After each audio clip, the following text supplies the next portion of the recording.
Hello बच्चों और मेरे प्यारे दोस्तों। तो अब हम लोग पढ़ने जा रहे हैं रिप्रोडक्टिव हेल्थ का आगे का जो टॉपिक है वो। तो अगर ये वीडियो अच्छा लगा है आप लोगों को तो इस वीडियो को एक लाइक कीजिएगा। अगर आप इस चैनल पर नए हैं तो आप बिना सब्सक्राइब किए हुए मत जाइएगा। और पिछले क्लास में हम लोगों ने नेचुरल मेथड को कंप्लीट रूप से स्टडी कर लिया। आई होप वो वीडियो आप लोगों को अच्छा लगा होगा। तो आज भी हम लोग उसी तरीके से धीरे धीरे करके इस टॉपिक को आगे बढ़ाएंगे, ठीक है। तो जो सबसे पहला मेथड है वो है केमिकल मेथड। केमिकल मेथड, अब ध्यान से देखना ये केमिकल मेथड है क्या।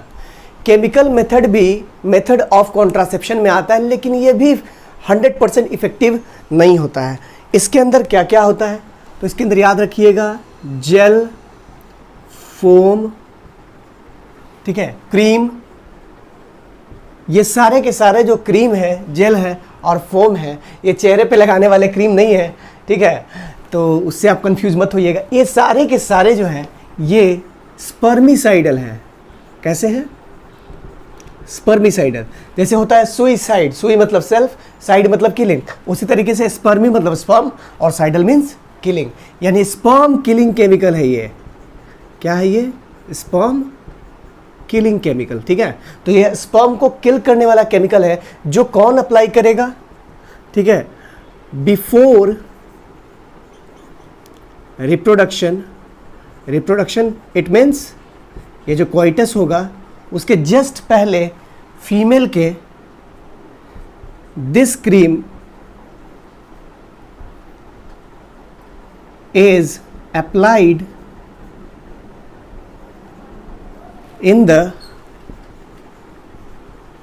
vagina region plus cervix region।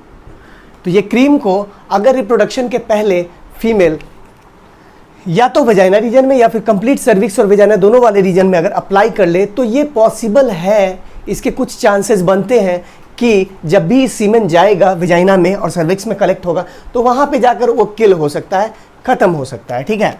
तो बस इसी पर्पस के लिए एक चीज़ याद रखिएगा, पूछता है एग्जाम में कि ये जो क्रीम है आखिर ये क्रीम किस केमिकल का बना होता है। तो ये जितना भी क्रीम है ये किसका बना होता है?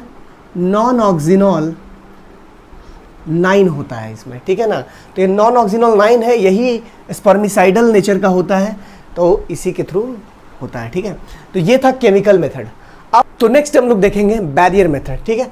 तो ये बैरियर मेथड का नाम बैरियर मेथड क्यों पड़ा है? जाहिर सी बात है ये बैरियर का काम कर रहा है। किसके किसके बीच बैरियर का काम कर रहा है? तो ये स्पर्म और ओवम के बीच बैरियर का काम कर रहा है, ठीक है। स्पर्म को ओवम तक जाने से रोकेगा ये। कैसे रोकेगा ये स्पर्म को ओवम तक जाने से? तो इसके लिए अलग अलग डिवाइसेज होते हैं, ठीक है।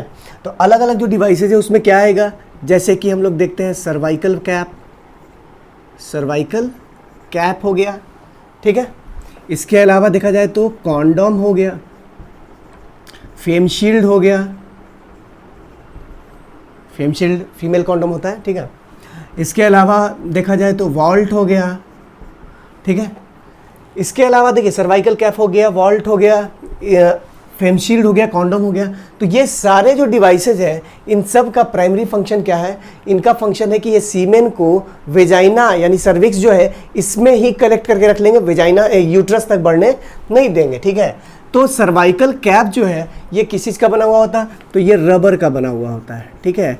तो ये रबर कैप होता है जिसको सर्विक्स में, सर्विक्स एक छोटा सा होल होता है, उसी के ऊपर इसको अप्लाई कर दिया जाता है। तो ये क्या होता है? एक तरह का कैप होता है, ढक्कन होता है जो कि सर्विक्स को बंद कर देगा। तो सीमेन जितना भी कलेक्ट होगा वो कहाँ कलेक्ट होगा?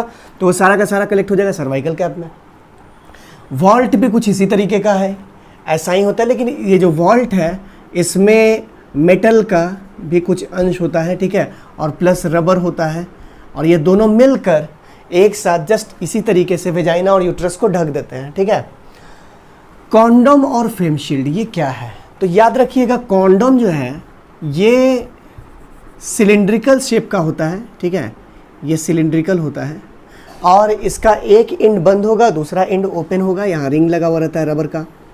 अब ये जो कॉन्डोम है ये करता क्या है? तो कॉन्डोम सबसे पहले याद रखिएगा ये मिलता कहाँ से है? तो ये एक बायोडिग्रेडेबल प्रोडक्ट है, लैटेक्स से मिलता है, ठीक है, यानी कि ये प्लांट प्रोडक्ट है, ठीक है।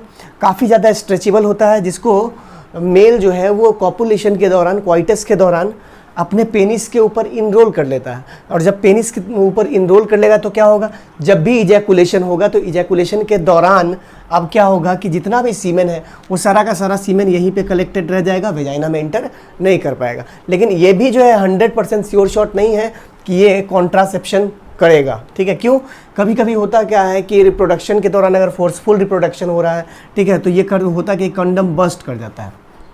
अब ये कंडम अगर बर्स्ट कर जाएगा तो क्या होगा, सीमेन बाहर आ जाएगा, तो इसका भी फेट है अपना, ठीक है। ऐसा नहीं है कि 100% कंडम जो है वो सीमेन को यूट्रस में जाने से रोक देता है।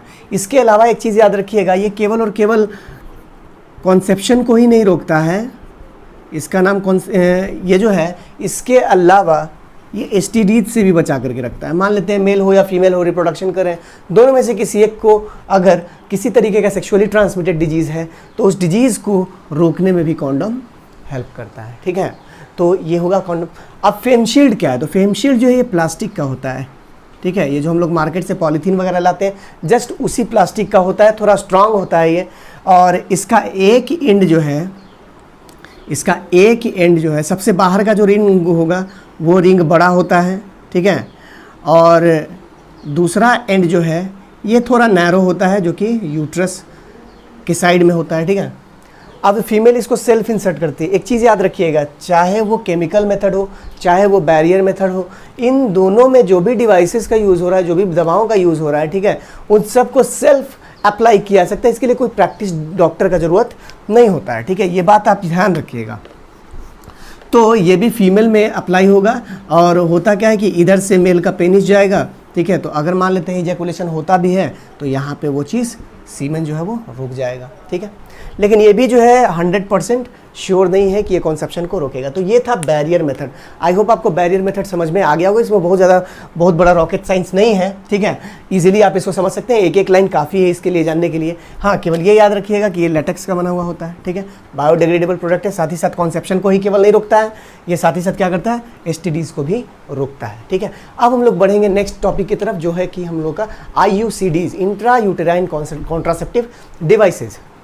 तो अब हम लोग देखेंगे इंट्रा यूटेराइन कॉन्ट्रासेप्टिव डिवाइसेस। तो ये जो इंट्रा यूटेराइन कॉन्ट्रासेप्टिव डिवाइस है, ये बेसिकली क्या करता है कि ये डिवाइस जो है यूट्रस के अंदर, यूट्रस के इनसाइड इम्प्लांट किया जाता है, ठीक है ना, याद रखिएगा इसको यूट्रस के अंदर इम्प्लांट किया जाएगा, ठीक है। और ये कॉन्ट्रासेप्टिव डिवाइस है। मतलब क्या करेगा, कॉन्ट्रा का मतलब क्या हो गया, कॉन्ट्रा का मतलब हो गया रुकावट, और सेप्टिव वर्ड का मतलब हो गया मीटिंग, यानी मीटिंग को ये क्या करेगा, रोकेगा, ठीक है। अब ये कैसे रोकेगा, ये तो हम लोग, तो ये जो इंट्रा यूटेराइन डिवाइसेज है ये 3 तरीके होते हैं। सबसे पहला कौन सा है, तो याद रखिएगा, सबसे पहला है नॉन मेडिकेटेड, ठीक है। तो नॉन मेडिकेटेड वाले में एक ही एग्जाम्पल आता है, NCERT में लिखा हुआ है, आप याद रखिएगा, लिप्स लूप, ठीक है। दूसरा जो है वो है copper releasing IUDs, copper releasing IUDs, IUCDs भी बोल सकते हैं, IUDs भी बोलते हैं, इंट्रा यूटेराइन डिवाइसेस भी बोल सकते हैं, या इंट्रा यूटेराइन कॉन्ट्रासेप्टिव डिवाइसेस भी बोल सकते हैं। तो IUCDs में क्या आ जाएगा, तो याद रखिएगा, CU7 हो गया, CUT हो गया, इसके अलावा मल्टी लोड 375 हो गया। तो ये 3 NCERT में दिया हुआ है, ठीक है।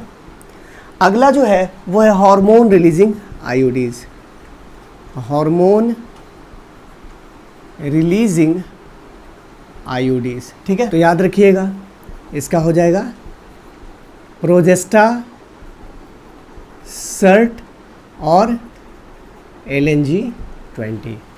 अब देखिए, ये तो एग्जाम्पल हो गया। अगर इन सारे एग्जाम्पल को आप याद कर लेते हैं तो आप देखिएगा क्या कि नीट के, मेडिकल के प्रीवियस ईयर के क्वेश्चन में बहुत सारा ऐसा क्वेश्चन भरा हुआ होगा कि आपको इसका एग्जाम्पल बताना है, इसका एग्जाम्पल, या फिर मैचिंग के ऊपर भी क्वेश्चन दिया हुआ है। तो अगर इसको याद करना है, आपको बहुत कम समय में ईजिली याद करना है, तो आई बटन में हम उस वीडियो का लिंक दे देंगे जिसमें इसके बारे में ट्रिक बताया गया है। मात्र 2 मिनट का वीडियो है, उसको आप देखकर ईजिली आप इन सारे चीज़ों को याद कर सकते हैं। अब देखिए क्या करता है ये, बेसिकली ये करता क्या है, तो कॉपर रिलीजिंग आयोडीज जो है ये क्या करेगा, तो सबसे पहले यहाँ लिखते हैं कॉपर रिलीजिंग, ठीक है। तो कॉपर रिलीजिंग आयोडीज का काम क्या है, ये स्पर्म के मोटिलिटी को क्या करता है, स्पर्म के मोटिलिटी को क्या करेगा, सप्रेस करेगा, ठीक है ना। यानी कि स्पर्म को, मोटाइल जो स्पर्म होता है उसको ये क्या करेगा, सप्रेस करेगा। इसके अलावा ये क्या करेगा, फैगोसाइटोसिस को बढ़ा देगा, फैगोसाइटोसिस को इंक्रीमेंट, ठीक है, इन सर्विक्स एंड यूट्रस, ठीक है। यूट्रस को और सर्विक्स को क्या कर देगा, होस्टाइल बना देगा। याद रखिएगा ये दो काम ये करता है। और ये कैसे करता है, तो याद रखिएगा बहुत ही कम रेट से ये जो कॉपर रिलीजिंग आयोडीज है इससे कॉपर निकलता है। अप्रॉक्सीमेटली अगर माना जाए तो अप्रॉक्सीमेटली 240 माइक्रोग्राम पर डे के बेसिस पे इतना ही स्पीड से, इसी रेट से कॉपर टी से कॉपर निकलता है। और वो कॉपर करता क्या है कि स्पर्म के टेल में एंडोप्लाज्मिक रेटिकुलम जो होता है, ये टेल है, इस टेल में एंडोप्लाज्मिक रेटिकुलम होता है। और एंडोप्लाज्मिक रेटिकुलम आपको पता होना चाहिए कि कैल्शियम आयन का सोर्स होता है। इसी कैल्शियम आयन की वजह से और एटीपी की वजह से स्पर्म के टेल में मूवमेंट होता है, ठीक है। तो उस मूवमेंट को ये कैल्शियम आयन को क्या करता है, ये एक तरीके से इंटरप्ट कर देता है या फिर कैल्शियम आयन को ब्लॉक कर देता है, जिससे स्पर्म का जो मोटिलिटी है वो रुक जाता है। और यूट्रस में है स्पर्म अगर, तो यूट्रस में ही रह जाएगा, ठीक है। साथ ही साथ फैगोसाइटोसिस का अगर बात किया जाए तो यहाँ पे क्या करेगा, ये जितना भी WBC है, ठीक है, तो आपको पता होना चाहिए कि ब्लड सेल्स में, वाइट ब्लड सेल्स में दो ऐसे WBC हैं जो फैगोसाइटोसिस करते हैं। कौन कौन से, तो एक है न्यूट्रोफिल और दूसरा है मोनोसाइट, ठीक है। इसके अलावा आपको पता होना चाहिए लिम्फोसाइट में भी एक है T किलर सेल, ठीक है। तो इन सारे सेल्स का नंबर यूट्रस में और सर्विक्स में ये क्या करता है, बढ़ा देता है। और बढ़ जाएगा अगर, तो यहाँ पे क्या होगा कि जब भी स्पर्म आएगा तो स्पर्म तो ऐसे भी फॉरेन सेल हो गया, तो उसको ये इजीली इंसर्ट कर लेगा, मतलब इनगल्फ कर लेगा, ठीक है। तो हार्मोन रिलीजिंग आयोडीज किस तरीके से काम करता है ये याद रखिएगा। हार्मोन रिलीजिंग आयोडीज करता क्या है बेसिकली, या तो ये ओव्यूलेशन को रोकेगा, ठीक है, या फिर ये यूट्रस को, यूट्रस जो है उसको अनसुटेबल बना देगा, ठीक है, फॉर प्रेगनेंसी या इम्प्लांटेशन, जो भी बोले हम लोग, उसके लिए अनसुटेबल बना देगा। तो हार्मोन रिलीजिंग आयोडीज जो है इसमें या तो ओव्यूलेशन को रोक दिया जाएगा या फिर यूट्रस को अनसुटेबल बना दिया जाएगा प्रेगनेंसी के लिए। तो प्रेगनेंसी कहने का यहाँ पे मतलब है इम्प्लांटेशन से, ठीक है। तो ये इम्प्लांटेशन को क्या करेगा, होने ही नहीं देगा। कैसे नहीं होने देगा, तो यूट्रस में ये जो वाइब्रेटिंग एक्टिविटी है, वाइब्रेटिंग एक्टिविटी, या इसी को हम लोग क्या कहेंगे, आप इसको रिवर्स पेरिस्टॉल्सिस भी बोल सकते हैं, रिवर्स पेरिस्टॉल्सिस, ठीक है। इसको बढ़ा देता है, जिस कारण से यूट्रस में उथल पुथल मचने लगता है। और ये जो ब्लास्टुला है, ये ब्लास्टुला रह नहीं पाएगा, एक जगह फिक्स नहीं हो पाएगा यूट्रस में। और जब ये एक जगह पे स्टेबल नहीं रहेगा तो इम्प्लांटेशन कैसे होगा। तो ये बेसिकली इन दो प्रिंसिपल पे काम करता है, ओव्यूलेशन को रोक देगा या फिर अगर रिप्रोडक्शन हो चुका है तो यूट्रस को अनसुटेबल बना देगा प्रेगनेंसी के लिए, ठीक है। तो बच्चों आज के इस वीडियो में हम लोगों ने देखा कि किस तरीके से केमिकल मेथड काम करता है, किस तरीके से बैरियर मेथड काम करता है और किस तरीके से इंट्रा यूटेराइन कॉन्ट्रासेप्टिव डिवाइसेस काम करता है। तो अगर ये वीडियो अच्छा लगा है आप लोगों को तो इस वीडियो को एक लाइक कीजिएगा। अगर आप इस चैनल पर नए हैं तो आप बिना सब्सक्राइब किए हुए मत जाइएगा। और हम लोग मिलते हैं नेक्स्ट वीडियो में, तब तक के लिए अपना ख्याल रखिए, नीट के लिए पढ़ाई करते रहिए। All the best.